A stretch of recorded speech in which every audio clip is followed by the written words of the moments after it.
ये मंजी है और हम तीनों हैं मंजी बॉल। मेरा नाम ताबान ज़फ़र है। मैं सहाफ़ी हूँ। सादिया बलूच हूँ मैं, और मैं समाजी मामलात के साथ जुड़े रहना पसंद करती हूँ। मैं सादिया सैमसन हूँ। तकरीबन 10-12 साल हो गए मुझे सहाफ़त से। मंजी पे बैठने वाले या थड़े पे बैठने वाले तो बहुत फुकराती या बुकराती तो नहीं झाड़ सकते। ये आइडिया आया था बेसिकली मंजी टॉक, हम बिल्कुल सादी सादी बात करें, सादा अल्फाज में बात करें। मेरी तो वो बजट से उम्मीद होती है सारी वो पूरी नहीं हुई, क्योंकि आपकी उम्मीद होती है बजट से? अभी तक हम इतने ऊपर पहुंचे नहीं कि हम बजट से मतलब बजट से हमें कोई उम्मीद ना हो। स्टेट की हम बच्चे ही हैं ना, तो रियासत माँ की तरह होती है ना। यार प्लीज कौन सी माँ होती इस है? बयानिया को बदलें कि रियासत होगी माँ जैसी।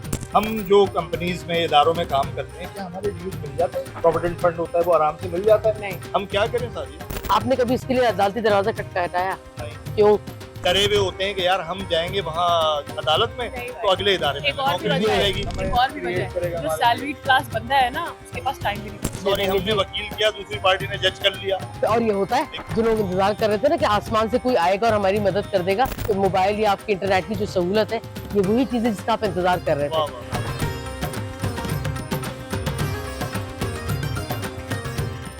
अच्छा जी, आदाब। ये मंजी है और हम तीनों हैं मंजी बॉल और आप देख रहे हैं मंजी टॉक। अब ये मंजी टॉक क्या है? मतलब हम मंजी पे बैठे हुए हैं तो वही बातें करेंगे जो मंजी पे की जाती हैं। मंजी पे या चारपाई पे या थड़े पे हम अपनी बातें करते हैं, आम लोगों की बातें करते हैं, आम लोग बात करते हैं। हमारी ज़िंदगियों के मसाइल हैं, हमारे बच्चों के मसाइल हैं, उनकी तालीम है, उनकी तरबियत है, महंगाई है, ज़िंदगी कैसी गुजर रही है, कराची में स्ट्रीट क्राइम्स हैं, यही बातें होती हैं। या फिर क्रिकेट पे बात होती है या फैशन पे बात होती है, शायद होती होगी फैशन पे बात, लेकिन जो बुनियादी मसाइल हैं लोगों के उसके ऊपर बात होती है। और मंजी पे बैठने वाले या थड़े पे बैठने वाले तो बहुत फुकराती या बुकराती तो नहीं झाड़ सकते। वो आम सी बात करेंगे, वो कोशिश ये करेंगे कि उनकी ज़िंदगियाँ बेहतर हों। तो हम भी तकरीबन मंजी वाले ही हैं, कुछ शायद थोड़ा बहुत हम पढ़ लिख गए हैं, थोड़ा बहुत, बहुत ज़्यादा नहीं। तो कोशिश करते हैं कि अपने मसाइल का हल भी हम निकाल सकें और उस सिमत में जा सकें जो तरक्की का रास्ता है, जो शऊर का रास्ता है। कुछ किताबें हम पढ़ते हैं, कुछ आपस में बात करते हैं। तो हम तीन दोस्त जब भी मिलते हैं तो हमारे मसाइल वही होते हैं जो आम लोगों के मसाइल हैं, लेकिन हम उसको न सिर्फ उन मसाइल को हल करने की कोशिश करते हैं, बल्कि जो हमारी शऊरी सतह है, जो हमारी सूझबूझ है, उसको भी हम बढ़ाने की कोशिश करते हैं, अपने समाज को बेहतर करने की कोशिश करते हैं। वो किताब से हम सीखते हैं, वो हम फ़लसफ़े से सीखते हैं, वो हम अदब से सीखते हैं, हम साइंस पे भी बात कर लेते हैं, हम शायरी पे भी बात करते हैं, तो हमें अपनी बातों में मज़ा आता है। तो हमने सोचा क्यों ना इस मज़े में आपको भी शरीक किया जाए। तो मैं तारुफ़ करा देता हूँ, मेरा नाम ताबान ज़फ़र है। मैं सहाफ़ी हूँ, एक मीडिया चैनल से वाबस्ता हूँ 17-18 साल से। बहुत कुछ मेरे सामने से गुजरा है, बहुत कुछ हमने नशर किया है, बहुत कुछ हमने छुपाया है, और वो जो छुपाया है वो भी शायद मैं कहीं ना कहीं जितनी मेरी औकात है, जहाँ तक मेरे पर नहीं जलते, वो भी मैं बयान करने की कोशिश करूँगा। शायद आपको कुछ इससे इस्तेफादा हो, या कम से कम बहुत सारी अंदर की बातें जो लोग कंफ्यूज रहते हैं कि यार ये हो गया, इसके पीछे था क्या, खबर की खबर क्या है, तो वो शायद हम सामने लाने की कोशिश करें। ये सादिया सैमसन है, ये सादिया बलोच हैं। मैं सादिया से कहूँगा कि अपना कुछ तारुफ कराएं आप। सादिया बलूच हूँ मैं, और मैं समाजी मामलात के साथ जुड़े रहना पसंद करती हूँ, अच्छा भाई, ठीक। और मैं इंसानी हकूक के कारकुन के तौर पे काम करती हूँ। सादिया, आप भी बताएं और बताएं कि हम क्या मौज़ूआत डिस्कस करेंगे, हम क्यों यहाँ बैठे हैं आके। मैं सादिया सैमसन हूँ, एज ही सेड, और तकरीबन 10-12 साल हो गए मुझे सहाफ़त से जुड़े हुए। ये आइडिया आया था बेसिकली मंजी talk, half of the point ताबान ऑलरेडी डिस्कस कर चुके हैं कि पॉइंट यही था कि हम बिल्कुल सादी सादी बात करें, सादा अल्फाज में बात करें, और जैसे हम अपने घरों में बात करते हैं, जैसे हम एक दूसरे से बात करते हैं, जिसमें कोई बनावट नहीं होती, जिसमें कोई मुश्किल अल्फाज नहीं होते, वैसे ही वो आपके सामने रख दी जाए, ताकि आप लोग भी वही कनेक्ट कर सकें जो हमारे दिल में बात है।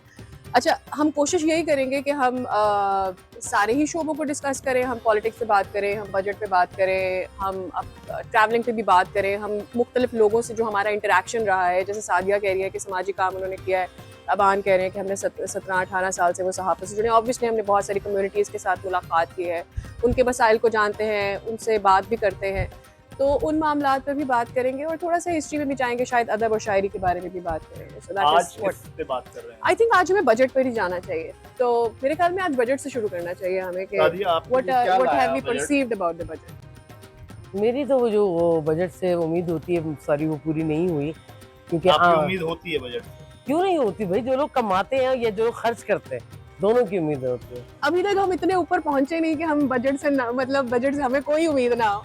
अभी उतना कमाते हैं तो कोशिश करते हैं कि वो खर्चे में ही रहे हमारे। So obviously it matters. जो मोटे मोटे पॉइंट हैं, जो बात डिस्कस बहुत ज्यादा हो रही है, वो ये है कि जी सेनेट के चेयरमैन की और स्पीकर की और डिप्टी स्पीकर की और कैबिनेट की तनख्वाहें Yeah. बढ़ा दी हैं 534%। Yeah. मेरी जिंदगी में और मैंने जितना देखा है 534% सैलरी कहाँ बढ़ती है। आप में से जो लोग तनख्वाह लेते हैं शायद आपको अंदाजा हो कि हम तो 10-20 में भी खुश हो जाते हैं, 50% सैलरी बढ़ जाए तो भाई क्या बात है, सुभान अल्लाह माशाल्लाह। 534% का मतलब ये है कि जिस आदमी की तनख्वाह 2,05,000 थी, वो अब कोई 22-23 लाख रुपए ले रहा है, और उसमें 50% बोनस भी अगर आप शामिल कर दें तो 30 लाख सैलरी हो जाती है। तो कैसा लगा आप दोनों को ये सुन के कि बहुत भाई बुरा। इतनी जोर से सैलरी लगा। बढ़ सकती है? जोर से लगा हाँ। कि जिस समाज में लोगों की एक तो बेसिक तनख्वाह मजे का खेज हद तक है कि आप कह रहे हैं जी 37,000 और घिस पिट के 40 पे भी लगा लें, उस समाज के अंदर आप एक शख्स को इतनी जब इनायत कर रहे हैं तो उसका मकसद क्या है? ये बहुत अहम चीज़ है, और इसीलिए मैं जिसको मैंने कहा बहुत जोर से लगा, वो इसीलिए लगा है। हाँ, और फिर उसके ऊपर जो ड्रामेबाजी की ना, मुझे उस पर और ज़्यादा तकलीफ हुई। वो ये कि पहले औरंगजेब साहब ने कहा कि जी हमारी तो 2016 से जो है पार्लियामेंट के अफराद जो हैं उनकी तनख्वाहें नहीं बढ़ी। दूसरी चीज़ उन्होंने ये कही, और मैं मतलब 12 साल से सहावत में है, बड़ी मेहनत करके, मिन्नत समाजत करके, हर जगह इंक्रीमेंट्स भी नहीं होते, और ये हर प्राइवेट फर्म की बात है, मतलब मैं कोई मीडिया के लिए खास तौर पे बात नहीं कर रही। तो हमें अपनी परफॉर्मेंस देकर फिर उसको बताना पड़ता है कि भाई ये परफॉर्म किया है हमने, और उसके बाद भी अगर आप उन अगर सबके इंक्रीमेंट लग गए तो उसमें आपका 10% इंक्रीमेंट हो जाएगा। मुझे याद है मेरी पूरे करियर के अंदर मेरे 2 इंक्रीमेंट हुए, सही है, और उन 2 इंक्रीमेंट में एक शायद 10,000 का इंक्रीमेंट शायद, और एक शायद 5,000 का या 4,000 का इंक्रीमेंट था। अब मैं काम कर रही हूँ 2009 से, तो 2009 से 2025 में मैंने डिफरेंट फर्म्स में काम किया है। तो किसी एक ऑर्गेनाइजेशन में रहते हुए अगर मुझे 2 इंक्रीमेंट्स मिलते हैं 10 साल के अंदर, तो भाई वो मुझे शायद बहुत हद है 15 या 14 या 13,000 के मिले होंगे। अब मैं आम आदमी की बात कर रही हूँ ना भाई, I am a common person, so if I being a common person, मैंने आपको चुना है और आप आके बैठे हैं असेंबली में, तो भाई आप मुझे कैसे, हम क्यों बात कर रहे हैं कि हमें आपकी बात करनी है? इसलिए बात करनी है ताकि लोग हमें उन लोगों को पता होगा भाई ये हमारे जैसे लोग हैं। तो जो उधर असेंबली में बैठा हुआ है, मैं उसकी जिंदगी से क्या कनेक्ट करूँ? अभी मैं एक चैनल में काम करता था, तो हमारी इंक्रीमेंट्स हुई, तो मेरी भी इंक्रीमेंट हुई और कुछ लोगों की भी अच्छी खास हुई, मतलब 10,000 रुपए हो गए एक साथ। जो अगर आपको शुरू में 80-90 हज़ार रुपए तनख्वाह मिल रही है तो 10,000 अच्छा रकम है। लेकिन मेरे साथ जो मेरा एक साथी था जो मुझसे ज्यादा काम करता था, बहुत अच्छा था, उसकी बिल्कुल इंक्रीमेंट नहीं हुई, टेक्निकली उसकी होनी चाहिए थी। तो सच्ची बात ये, मतलब मैं भी अपनी बड़ाई नहीं कर रहा, लेकिन उतने भी बहुत होते थे, 80,000 में भी गुजारा हो जाता था। तो मैं गया और मैंने अपने सीईओ से बात की, मैंने कहा बॉस मैं ये एक्सेप्ट नहीं कर सकता क्योंकि आसिफ की नहीं हुई, तो मुझे अच्छा नहीं लगेगा, मैं उसके साथ बैठता हूँ, वो मुझसे ज़्यादा काम करता है, वो बहुत कॉम्पिटेंट है, तो अगर उसकी नहीं हो सकती तो फिर मेरे लिए भी ये काबिल कबूल नहीं है। तो मैं ये सोच रहा हूँ कि यार ये जिन्होंने अपनी तनख्वाह बढ़वा ली या बढ़ गई, वो ये सोचते नहीं होंगे कि हम जिन लोगों की नुमाइंदगी कर रहे हैं, मेरे हल्के के लोग होंगे जो 36-37 हज़ार रुपए उसकी मैक्सिमम अपनी तनख्वाह मुकर्रर की है, जिसकी अभी भी सरकारी मुलाजिम की 10% बढ़ाई है, आपको शर्म नहीं आएगी उनके पास जाते हुए? और फिर देखिए ये भी है ना कि आपने जिस शख्स की तनख्वाह या जिस ओहदे की तनख्वाह आपने बढ़ाई है, वो क्या प्रोडक्टिविटी दे रहा है, होता है ना कि फिर प्रोडक्टिविटी का लेवल क्या है, वो कौन सी अपनी ऐसी एनर्जी लगा रहा है इसके अंदर कि हम कहते हैं जी इसको इतना ज़्यादा फैसिलिटेट करना बहुत ज़्यादा ज़रूरी है। तो ये जो लोग बेसिक राइट्स की बात करते हैं, जो लेबर राइट्स की बात करते हैं, उनका रोना यही है ना सारा, कि जिस शख्स ने आपकी मशीन के पुर्जे चलाने हैं और प्रोडक्ट को बनाना है, उसका आप क्या करते हैं, और जिसने उसको बेचना है उसके लिए आप क्या फैसिलिटेट करते हैं। दूसरी बात ये है कि क्या ये वो तबका है जो फाको मर रहा हो कि उनकी तनख्वाह नहीं होगी तो उनका जिंदगी नहीं चल सकी? नहीं, आप जागीरदार सरमायाकार से कम तो कोई आ नहीं सकता आपकी असेंबली में, करोड़ों रुपए खर्च करके आप आते हैं और आपको लग रहा है कि 9 साल से तनख्वाह नहीं बढ़ी तो वो मर जाएगा। जो मर रहे हैं लोग, जो गुर्बत की लकीर से नीचे हैं, 45% लोग गुर्बत की लकीर से नीचे हैं, 10% में उनका क्या होगा? चलो अगर सरकारी मुलाजमों की आपने 10% बढ़ा दी, आपका जो इतना बड़ा प्राइवेट सेक्टर है, तो वो इंसान के बच्चे नहीं है क्या? आप बात नहीं कर सकते, आप उन इदारों में बात नहीं कर सकते, आप लेबर लॉज उनके ऊपर इम्प्लीमेंट नहीं मुझे करा सकते। आपकी तनख्वाह की उस वक्त फिक्र हो कि वो 10 साल से नहीं बढ़ी, जब आप ये मेक श्योर करें कि हर रोड में काम करने वाला डेली वेज पे जो भी है उसको उसकी उजरत उतनी ही मिल रही है जितनी आपने चले मिनिमम वेज के हिसाब से तय की है, तो डेली वेज पर भी उसके पास उतनी है। वैसे तो उसकी ज्यादा होनी चाहिए बिकॉज दुनिया भर में लेबर ज्यादा पे की जाती है। अच्छा खैर चले, वो हो गई। दूसरी चीज ये कि आप जो मेरा टैक्स काट रहे हैं उसके इंसेंटिव्स मुझे दे रहे हैं, तो मुझे पता हो कि अगर आपके ओवरऑल ट्रांसपेरेंसी नहीं आई, शफाफियत नहीं आई टैक्स कलेक्शन के अंदर, तो उसके बाद मैंने जो सबसे ज्यादा टैक्स दिया या तनख्वाहदार तबके ने जो सबसे ज्यादा टैक्स दिया, तो मेरे बच्चे इंश्योर्ड हैं? क्या आप मुझे कोई दे रहे हैं कार्ड?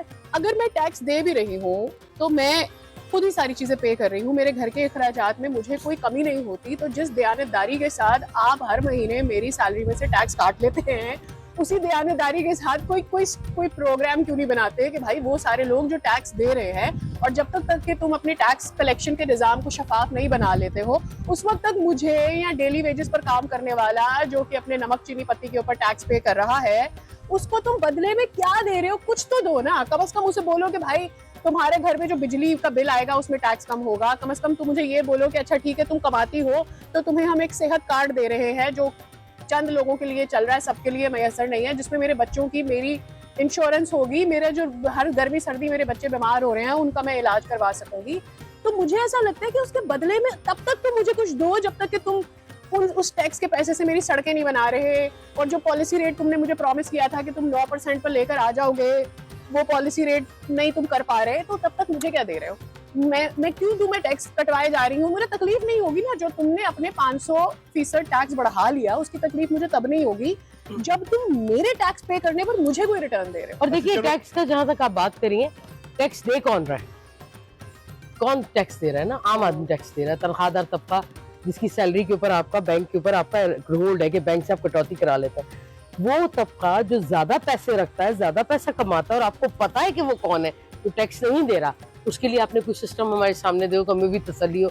आपने उल्टा क्या किया, कितने % बढ़ा दिया उनका? जिन लोगों को बहुत प्रिविलेज मिले हुए, आपने उनसे कहा अच्छा जी आप खाते पीते ले ऊपर दो और भी ले ले। तो भाई आप ये क्या कर रहे हैं? बिरयानी सस्ती तेनू मिले, गुलाब जामुन नाल ओदे मिले, एसी दा बिल तू नहीं देना, तो भाई किस चीज? चलो मैं एक आम आदमी हूँ, मुझे बहुत सारी टेक्निकल चीजें नहीं पता, मुझे नहीं पता क्या है की क्या शराइत है, मुझे नहीं पता आपकी इकोनॉमी कितनी नीचे जा चुकी है। हाँ, और आपने इन्फ्लेशन को कहाँ ठहराया? मुझे नहीं पता, लेकिन मैं ये सोचता हूँ कि यार क्या जो वादे आपने किए थे कि हम किफायतशारी करेंगे, हम अपनी सादगी अपनाएंगे, वो आपने किया है? मतलब वो जो एसी चल रहा है 12-12 घंटे, 14-14 घंटे, और बाबू जो है वो गर्म सूट पहन के बैठा हुआ है। भाई दुनिया में लोगों ने काम किया है यार। आपको टी शर्ट में आने का ऑर्डर हो जाता है कि नहीं चलेगी यार एसी, पंखा चलेगा। सरकारी दफ्तरों में ये सब कुछ अय्याशियां नहीं होंगी, वो आपने कुछ किया? आपने जो आपके बड़े बड़े गवर्नर हाउसेज हैं, बड़े बड़े वज़ीर आला हाउसेज हैं, जिनमें करोड़ों अरबों रुपए का वहाँ खर्चा है, क्या आप इसको नहीं बचा सकते थे? इमरान खान को तो चलो आप ताने देते हैं, आप उसका मजाक उड़ाते हैं कि उन्होंने ये कहा कि यूनिवर्सिटी बना देंगे, फलाना बना देंगे, मतलब आपने तो कुछ भी नहीं किया ना। मेरा गम तो ये है कि आपने मेरे बारे में सोचा भी नहीं, कि आपने ये मान लिया कि आपको इकोनॉमी को बेहतर करना है इसलिए आपको टैक्सेस लगाने, लेकिन आपने खुद क्या किया? आप बार बार कहते हैं अवाम ने बहुत कुर्बानियां दे दी, वज़ीर-ए-आज़म ने अब भी कहा कि अवाम ने बहुत कुर्बानियां दे दी, अब किसी और के कुर्बानियों का वक्त है। वो वक्त कब आएगा? वो तुम कब दोगे? कुर्बानी कब होगी? नहीं अभी तो हम इंडिया में देख रहे हैं, बहुत अरसे से हम इंडिया में देख रहे हैं, वो अपनी जो उनकी बनाई हुई गाड़ियां होती हैं वो उसमें वो घूम रहे होते हैं सियासतदान। उनका पहनावा आप देख लें, हमारा पहनावा देख लें, हमारी गाड़ियां देख लें, उनकी गाड़ियां। हमारे तो घड़ियों के शौक के ऊपर बात चल रही होती है, हैंडबैग्स पे बात चल रही है। अभी आपने बात की कि भाई हम कुर्बानियों की भी बात की, हमने कहा जी बजट की बात की, इसमें ताबा ने जिक्र किया कि आप इमरान खान को ताने देते थे। इमरान खान को ताना देना इसलिए बनता था कि आपने बात की कि हम गवर्नर हाउस को भी पब्लिक लाइब्रेरी बना देंगे, यूनिवर्सिटी बना देंगे, लेकिन आप हेलीकॉप्टर में ऑफिस जा रहे हैं यार, खुदा नु मनो। फिर मैं आपको, अगर आप अच्छे थे नहीं थे उसको, फिर मैं आपने मुझे पेश क्या किया? मैं तनख्वाह नहीं लाऊंगा पर आवांगा मैं हेलीकॉप्टर से। हाँ। तो हेलीकॉप्टर मुफ्त से चल रहे हैं। तो आप ये देखिए ना कि रवैये क्या है आपके पास जब पावर आती है आपके पास, और मतलब किसकी तरफ आप देखें, आप मिसालें हैं और बहुत कम हैं। है ना, मिराज मोहम्मद खालिद एक बहुत बड़ी मिसाल है हमारे पास, लेकिन कितने लोगों को उसके बारे में पता है? तो लोग जब देखते हैं तो वो सीखते हैं कि यार जो आदमी मेरे लिए कोई अच्छाई नहीं कर सका, लेकिन वो मुझ जैसा रहने की कोशिश कर रहा है, ताकि लोगों को ये ना हो कि यार ये ऐशी कर रहा है और मैं बैठा हूँ। एक घर के अंदर अगर आप किसी एक कमरे में एसी लगा लेते हैं ना, मैं मिडिल क्लास, थोड़ी अपर मिडिल क्लास की बात करी, तो उसमें भी फिर लड़ाइयाँ ये हो रही होती है कि ये एसी किसके कमरे में लगेगा। अच्छा जिसके कमरे में लगेगा और जो बाकी लोग हैं उनकी एक प्राइवेसी भी है ना, उन्होंने मोबाइल भी करने हैं रात को, वो रील्स भी देख रही हैं, तो वो एक कमरे में जमा होकर एसी का फायदा उठाने की कोशिश नहीं करते। उस क्लास की तरफ आ जाए जिसका आप अपने जिक्र किया था कि उसको पंखा अफोर्ड वो नहीं कर सकता, उसको ये भी नहीं पता कि मैं कब अफोर्ड कर पाऊंगा, कि ऐसी कोई पब्लिक प्लेस है, मिसाल के तौर पे मस्जिद है, मस्जिद क्या सिर्फ नमाज पढ़ने की जगह है, अगर वहाँ पे, क्योंकि लोग मस्जिदों में बहुत पैसा लगाते हैं, अगर वहाँ पंखा चल रहा है, उसको हवादार बनाया हुआ है, तो आप इतनी जगह इजाजत दे दें कि जी जो लोग जो फुटपाथ पे सो रहे हैं वो आके रात को गर्मी में यहाँ सो जाए। यहाँ आके मैं और आप बात नहीं करते, हम रियासत में तो बात करेंगे, इस पे बात नहीं करेंगे। तुमने बजट ट्रांसमिशन भी की, तुम्हारी नजर भी है, तो क्या बजट सिर्फ इसलिए होता है कि भाई हमने ये टैक्सेस लगा दिए, ये ड्यूटियां लगा दी हैं, इसमें पैसे हमने बढ़ा दिए और इसमें 2-4-5 चीजों में हमने पैसे कम कर दिए, बजट यही होता है? मैं अपने घर का अगर बजट बनाऊंगा, साल का बजट बनाऊंगा, क्या मैं ये नहीं कोशिश करूंगा कि मेरा मयार जिंदगी थोड़ा सा बेहतर हो जाए इस साल में, कुछ मैं बचत कर लूँ, अपने बच्चों के लिए मैं चीजें कुछ बेहतर कर लूँ? मतलब मैं ये सोचूंगा ना, स्टेट की हम बच्चे ही है ना, रियासत माँ की तरह होती है ना। तो यार कौन प्लीज सी माँ होती इस है? बयानिए को बदलें कि रियासत होगी माँ जैसी। प्लीज मुझे निकलना, मुझे कभी कभी नहीं, लगता वो है कि बयानियां बदल देंगे, हाँ। लेकिन बजट और क्या होना चाहिए? पहले तो ये कि कोई भी चीज अगर मैं करने जा रही हूँ ना, तो उसको मैं ऑर्डर में लाने के लिए क्या कर रही हूँ, पहले मुझे ये बता। ठीक है, मिसाल के तौर पर अगर मैं ये कहती हूँ कि भाई मेरा यहाँ से 15 किलोमीटर का रास्ता है मेरे दफ्तर का, ठीक है, अब मैं ये कहती हूँ कि मुझे 1 घंटे के अंदर वो रास्ता तय करना है, मैं एक एग्जाम्पल दे रही हूँ, मुझे इतने बजे निकलना है, वहां से निकलना है, तो मैं वो कैलकुलेशन कैसे लगाती हूँ, मैं सड़क का अंदाजा लगाती हूँ ना कि भाई उस तरफ जाने वाला जो रोड है वो कितना फीजिबल है आम आदमी के लिए। अब तुमने मुझे बोल दिया कि भाई तुम मेरा इतना टैक्स काट, तो भाई वो जो मेरे इखराजात हैं उस टैक्स को पे करने जाने से पहले उनको कौन पूरा करेगा? उसको स्ट्रीमलाइन तो करो। और उसके लिए आपने मुझे सहूलत क्या दी कि आप उस रूट पे पब्लिक बस चलती है, नंबर 1, क्या उसकी सड़क इतनी अच्छी है कि वो मेरे टाइम को मैनेज कर सके? प्रोडक्टिविटी चाहिए ना आपको, तो मुझे टाइम भी बचाना है। और मैं फिर ये कहती हूँ कि देखिए, औरतों के जो मसाइल है ना, हम 2-3 ड्यूटियां दे रहे हैं, घर के मर्द को फिक्र नहीं है कि उसे घर जाके खाना भी पकाना है। औरत जो जॉब कर रही है और इसलिए कर रही है कि जी वो घर में कुछ ला सके, अपनी जिंदगी को बेहतर बना सके, उसके बाद वो आती है और उससे दोबारा आके घर के काम करने, तो उसके लिए वो टाइम मैनेजमेंट बहुत इंपॉर्टेंट हो जाती है, क्योंकि अगर वो जरा भी आगे पीछे होता तो 9 बजे आपकी गैस चली जाती है। सही। तो मैं अच्छा, ये कह अगर रही 9 हूँ- बजे गैस जा रही है तो इसका मतलब है मुझे सिलेंडर भी अरेंज करना है। अगर तुमने ये कहा था कि जो इम्पोर्ट तुम गाड़ियां करोगे, ये मैं बड़े पैसों की बात कर रही हूँ, लेकिन सिर्फ मैं ये मिसाल दे रही हूँ इस वजह से ताकि लोग इसको समझ सकें कि मैं बात क्या कर रही हूँ। तो तुम अगर मुझे ये कहते हो कि भाई बाहर से जो गाड़ियां आ रही है, पहले हम उससे पैसे कम करने जा रहे थे, फिर हमने बोला नहीं, हम नहीं कम करेंगे, तो भाई अगर तुम नहीं कर रहे तो इधर जो मैन्युफैक्चरिंग करानी है, गाड़ियां खुद पैदा करनी है, जो मुझे 4 लाख की, 5 लाख की, 6 लाख की, 8-10 लाख की गाड़ी मिलनी चाहिए, वो मुझे 22 लाख की मिल रही है ना, उसको नीचे कैसे करोगे? उस बाइक को कैसे नीचे करोगे जो आप 4 लाख की, 5 लाख की, 2.5 लाख की, जो एक किसी गरीब की, जिसने पहले सुबह उठना है, अपने बच्चे को छोड़ने जाना है, फिर आना है, फिर शायद अपनी बीवी को छोड़ने जाना है, जहाँ वो कहीं अगर मासी भी है वहाँ काम कर रही है। आपको पता है गर्मी कितनी है? मेरे घर तक जो मेरे घर में हेल्प आती है सफाई करने के लिए, वो 6 गलियां छोड़ कर आती है, लेकिन मेरे घर के तीसरे फ्लोर तक चढ़ते चढ़ते उसकी आंखों के आगे अंधेरा आ जाता है। इट्स सो हॉट, वो सुबह से काम कर रही है। आप उसको रजिस्ट्रेशन में लेकर आए, टैक्स छोड़े, आप उसको रजिस्ट्रेशन में लेकर आए, आपको उसके घर के हालात पता है, उसका मियाँ पता नहीं कौन कौन से नशे करता है, वो अकेले अपने 3 बच्चे भी पाल रही है। मैं ये कह रही हूँ कि भाई आम आदमी के लिए तुमने चीजें आसान क्या की हैं? तुम मुझे भले से बजट दो, मुझे फर्क नहीं अच्छा पड़ता। देखो, मैं तो सोच लेकिन रहा था, उसको- मुझे पता चले कि जी हमने AC/DC जो पंखे हैं उस पर हमने ड्यूटी कम कर दी, वो तुम्हें अब सस्ते मिलेंगे, हमने जो सोलर पैनल हैं उन पे ड्यूटी कम कर दी, वो तुम्हें सस्ते मिलेंगे, हम मिसाल के तौर पे आटे चीनी पे सब्सिडी दे रहे हैं आपको, तो आम आदमी को ये चीज़ सस्ती मिल जाएगी। मतलब जो मिडिल क्लास है, जिसकी कमर बिल्कुल टूट चुकी है, उसके लिए कुछ आसानी होगी। मेरी तनख्वाह में से इतना भारी टैक्स कट जाता है, नहीं जी इतना नहीं टैक्स कटेगा, अब जरा कम टैक्स कटेगा, तो मैं घर में अपने 10,000-20,000 रुपये ज़्यादा ले जाऊँगा। हम अपने सरकारी स्कूलों को बेहतर कर रहे हैं, तो आपको प्राइवेट स्कूल की तरफ नहीं जाना पड़ेगा।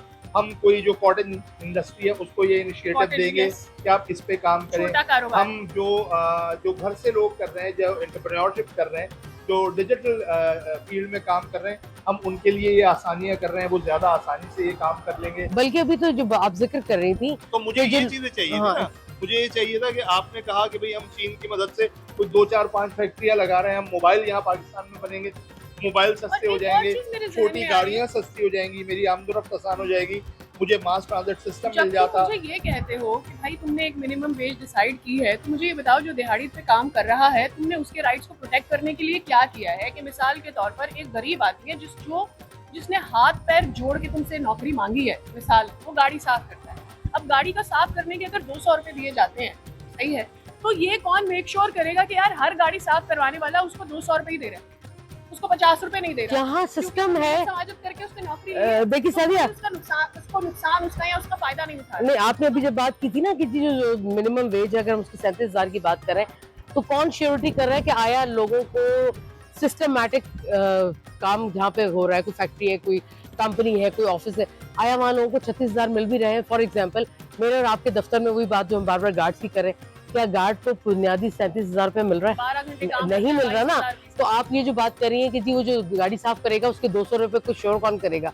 आप जब तक सिस्टम नहीं बनाएंगे, आप जब तक सिस्टम्स को नहीं चलाएंगे, लोगों के साथ यही होगा जो हो रहा है। और आवाज उठाने वाली बात का मसला यही है ना कि जब मैं अपने 37,000 रुपए बेसिक नहीं ले पा रही हूँ, मैं उसके लिए शिकायत नहीं कर पा रही हूँ, क्योंकि मुझे पता है जहाँ शिकायत करनी है वहां मुझे पैसा और वक्त लगाना है, और जिसके खिलाफ शिकायत कर रही हूँ वो उससे पहले मुझे निकाल के बाहर कर देगा, तो मेरे पास तो श्योरिटी नहीं है ना कि मैं कौन से लंगर से अपने बच्चों को खाना खिलाऊंगी। लेबर कोड बनाओ, Yes. लेबर कोड, मजदूर अदालत बनाओ। अच्छा, एक और अच्छा। मेरे जहन में बात आ रही थी कि भाई अब हम जदीद दौर में चले गए, सही है, तुम्हें मेरी कंप्लेन लेने के लिए ना अदालती सिस्टम की जरूरत नहीं पड़ती। सबसे पहले इनिशियली तो तुम मेरे एविडेंसेस देखोगे ना कि भैया मैं जिस भी ठेकेदार के नीचे किसी पार्किंग में गाड़ियां साफ कर रही हूँ, तो मुझे वो 200 रुपए पर गाड़ी दे रहा है या नहीं दे रहा, तो वो मुझे आप एक तो उससे रसीद पक्की करवाएंगे। अब उसे सिर्फ रसीद का पाबंद कर दें कि भाई जितनी दफा तू गाड़ी धुलवाएगा उस बंदे से उसको पैसे रसीद देगा कि भाई इतनी गाड़ियां तूने साफ कराई। अब वो अगर वो बंदा नहीं करता, मैं उसकी तस्वीर खींचूंगी, मेरे पास एक ऐप है, मैं उस ऐप में तस्वीर डालती हूँ कि भाई देख मैंने 10 गाड़ियां साफ की, इसने मुझे 50 के रेट पे दिया। वहाँ कॉल सेंटर में तुमने 2 बंदे बिठाए हुए हैं जो उनको वेरीफाई कर रहे हैं उन चीजों को, और उसके बाद आपकी जो इन्वेस्टिगेटिव ऑफिसर की सो कॉल्ड बात है वो वहाँ खत्म हो गई ना यार। आप लेकिन समझ रहे हैं? मैं आपकी फिर बात आपने समझ गई। अदालत में नहीं सादिया यार रुकिए, इतनी छोटी सी अच्छा, बात तो मैं को सादिया से पूछूंगा, आपकी बात शुरू होने से पहले इसने गाड़ी साफ करने वाले की बात की है। हम जो कंपनीज में, इदारों में काम करते हैं, क्या हमारे ड्यूज मिल जाते हैं? जब हम वहाँ से रिजाइन करके जाते हैं हमें निकाल दिया जाता है, हमारी ग्रेजुएटी मिल जाती है, जो भी हमारा प्रोविडेंट फंड होता है वो आराम से मिल जाता है। नहीं, हम क्या करें सादिया? आप मैं तो दोनों के ऊपर एक ही जवाब देना चाह रही थी, वो अच्छा वो आपके सवाल में भी आ गया। जब आपके इदारे ने मुझे रजिस्टर ही नहीं किया हुआ, रजिस्टर मेरी बात सुन ले, पहले आप उस स्टेज पे आ जाए। हमने ऐसे सिस्टम्स देखे हैं जहाँ किसी ने इस तरह का कोई सिस्टम बनाया, तो उसने कहा जी मेरे पास तो 50 गाड़ी नहीं है, तो मेरा क्लेम कि जी मैंने रोजाना 50 गाड़ी साफ की फॉर एग्जांपल, तो उसको पता है कि मुझे, जब लोगों को ये पता है कि वो हर काम के अंदर से एक गलत रास्ता चुन सकते हैं जिसमें कोई सुनवाई नहीं होगी, यही जो ड्यूज की आपने बात की, आप गए कभी, आपको हुआ होगा ना इसकी लाइफ में कि कहीं से कोई ड्यूज नहीं मिले होंगे, कहीं तनख्वाह नहीं मिली, कोई पैसे खा गया होगा, आपने कभी इसके लिए अदालती दरवाजा खटखटाया? नहीं। क्यों?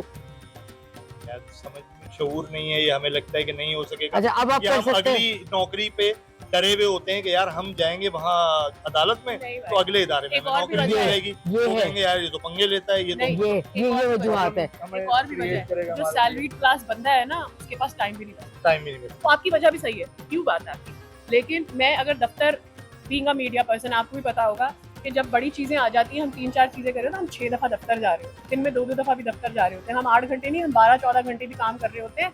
मैं आके अपने बच्चों का खाना भी बनाती हूँ, 10 चीजें मैं कहती हूँ यार अच्छा कल कर, अच्छा, और फिर मुझे ये भी पता है कि अगर मैं वकील से राब्ता करूंगी वो हाँ मुझे ही करना है, लेकिन वो कॉम्प्लिकेटेड है ना यार।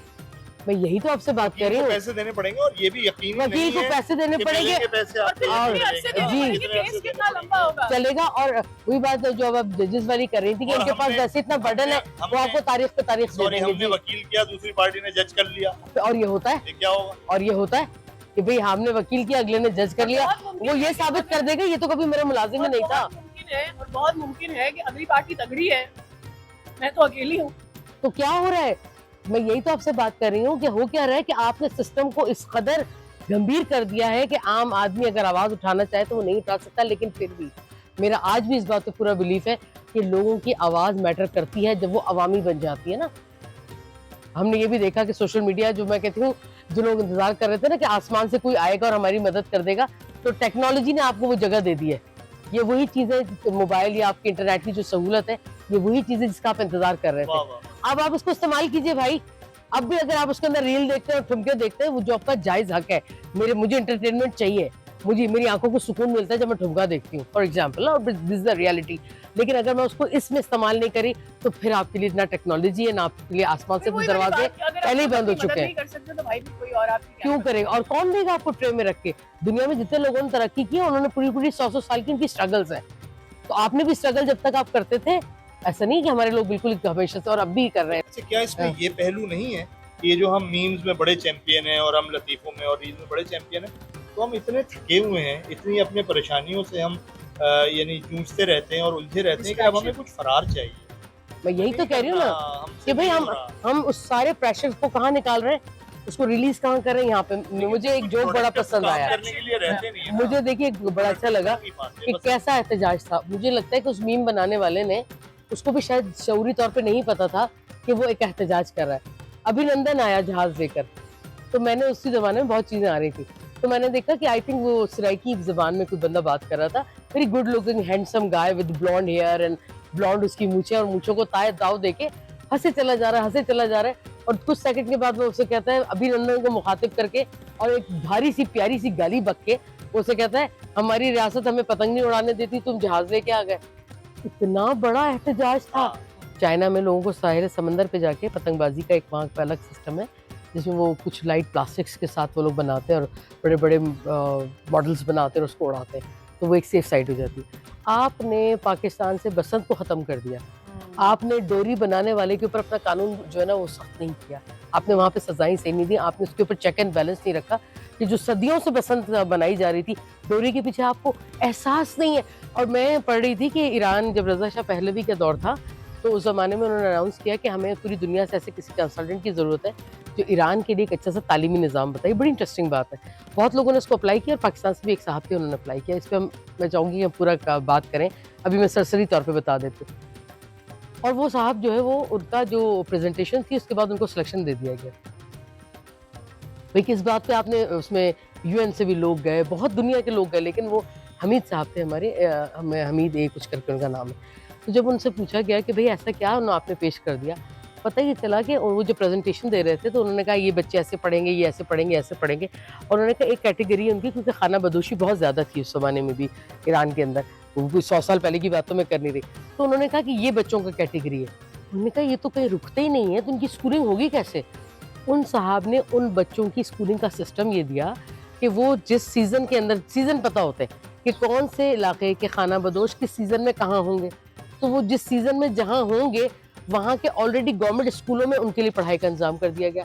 टीचर कहाँ से आएगा? उन्होंने कहा वो बच्चे जो मैट्रिक कर जाते हैं, फॉर एग्जांपल मैट्रिक का जो सिस्टम होता है, उनको सनद दी जाती है।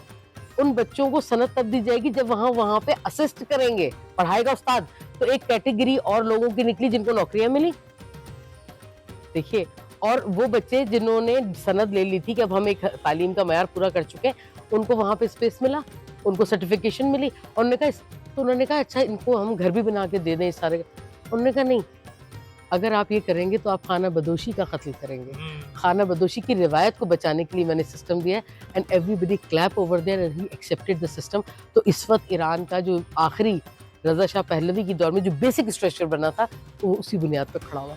ये आपकी ज़मीन के लोग थे जिनको ये तक पता था कि मैं खाना बदोशी के कल्चर को हिट नहीं करूँगा, और आपने बसंत के पीछे उठा के पूरा कर दिया। तो जहाँ आप बजट के ऊपर रो रहे हैं, हमारा रोना ही यही है कि मैं जाके जब शिकायत करूँगी तो वो क्या करेंगे। इसके आखिरी में एक लतीफ़ा सुना दो। 50-50 बड़ा ज़बरदस्त प्रोग्राम था, उसमें शनाख्ती कार्ड उन दिनों नए नए बनने रहे थे, तो मेरा चाइल्डहुड था, मुझे वो याद है अभी तक। तो उसमें खातून आती है, उनसे कहती है सर ये आपने क्या गलती कर दी, मेरे मियाँ का शनाख्ती कार्ड देखिए। और आपने कहते देखते तो उसमें लिखा होता मरहूम। तो वो कहती है कि ये, तो कहता है इसमें क्या है? कहती मैं उनको साथ लेके आई, तो जिंदा सलामत है। अब वो जो ऑफिसर है वो एक गन निकाल के उसको फायर मारता है। औरत कहती है ये आपने क्या किया? कहता है गलती कराएंगे, कहते हैं गलती कराएंगे तो ठीक भी कराएंगे। आपके साथ ये होता है, और ये होता है आपके साथ, ऐसे ही होता है आपके साथ। ये सारी चीज़ें आदमी को मायूस करती हैं कि मेरी तो तनख्वाह रुक गई है, मुझे नौकरी से निकाल दिया, जो भी व्हाटएवर। अब मैं जाती हूँ, पहले मैं पैसे खर्च करके जब जाती हूँ, कोई वकील ढूंढती हूँ उसके दफ्तर तक जाती हूँ, फिर मैं वकील को फीस देती हूँ, जिसमें कोई श्योरिटी नहीं कि वो केस जीतेगा कि हारेगा, कोई श्योरिटी नहीं है कि मुझे उन तारीखों पे कि भाई मैं सैटरडे संडे ऑफ हूँ, संडे को आपकी अदालत नहीं खुलती, सैटरडे को क्या मेरी सुनवाई होगी, क्या वो हेयरिंग जिसको आप कहते हैं, कोई आपको, और जज साहब के बताते केस हैं कि वाकई आज कहते हैं जी आज इस केस की सुनवाई नहीं केस होगी। खत्म होना हो अच्छा, नहीं आती अब आपको मैं एक सेठ हूँ, मेरे खिलाफ आपने कोई केस किया तो मैं एवं ही आपको करने दूं, क्योंकि आज आप केस जीतेंगे, कल ताबान केस जीतेगा, तो मेरा कारोबार तो ठप हो गया। लिहाजा मैं आपके जो मुझे 10,000 रुपए देने थे, मैं 1 लाख रुपए लगा के वो केस जीतने की कोशिश करूंगी, ताकि कल ताबान मेरे सामने खड़ा ना हो जाए। रियासत नहीं पूछती कि भाई एक आदमी इस सारे जलालत के बावजूद उसे साबित कर दिया कि वो आपका एम्प्लॉय थे और ये 10,000 उसके बनते थे, लेकिन चूंकि जज ने पैसे खा लिए हैं, लिहाजा आपको पैसे नहीं मिलेंगे। और वो जो मालिक है ना, 5,000 आपको नहीं देगा, उसमें से 1 लाख रुपए लगा के वो अपना केस जरूर जीतेगा, और मकसद सिर्फ इतना है कि कल कोई दूसरा ना खड़ा हो जाए। ये है। I think this was the best that we could and this. हाँ जी, हमारा पहला शो है ये, इसमें गलतियाँ भी हुई होंगी, खामियाँ भी हुई होंगी, हमने कोशिश की बात अपनी आप तक पहुँचाएँ। जो लुब्बे लुबाब समझ में आ रहा है, ख़ासतौर पर सादिया की जो बात समझ में आ रही है वो ये है कि लड़ते रहना है, सब कामयाबी और नाकामी तो किस्मतों का खेल है, लेकिन हम हाथ पैर छोड़ के नहीं बैठ सकते। हम यही बात आगे लेके जाएंगे, हम पॉजिटिव बातें करने की कोशिश करेंगे, हम खुद कुछ सीखेंगे, कुछ आपको सिखाने की कोशिश करेंगे, सोचेंगे, कोशिश करेंगे कि हमारा ये समाज बेहतर हो जाए। हम अगर खुश नहीं हैं, हम अगर सुकून में नहीं हैं, हम अगर आसानियों में नहीं हैं, तो हमारी आने वाली नस्लें थोड़ा सा बेहतर ज़िंदगी